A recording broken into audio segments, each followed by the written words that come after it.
Niagara Falls, more specifically, is the name of three waterfalls: the American, the Bridal Veil, and the Horseshoe Falls. The Canadian side of Niagara Falls, with the highest flow rate and natural beauty, located between Rhode Island and Table Rock, is known as the Horseshoe Falls.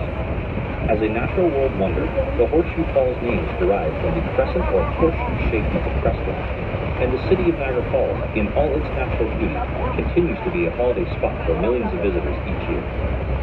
Geological studies and the history of Niagara Falls indicate that thousands of years ago, the falls was 11 kilometers downriver from its current location.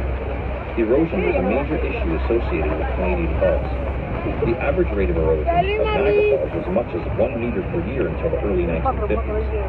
Since then, the water diversion channels and canals used for generating electricity have decreased the water flow, reducing the erosion of Niagara Falls, and to this day, Niagara Falls remains a clean and significant source of hydroelectric power.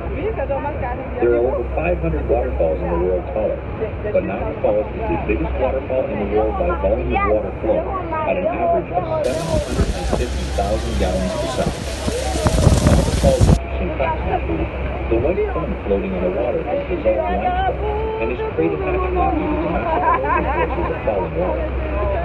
The height of the Canadian Falls is 170 feet or 52 meters.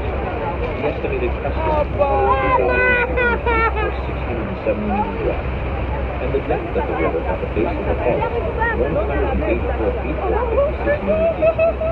Witness the awesome natural beauty and power of Niagara Falls.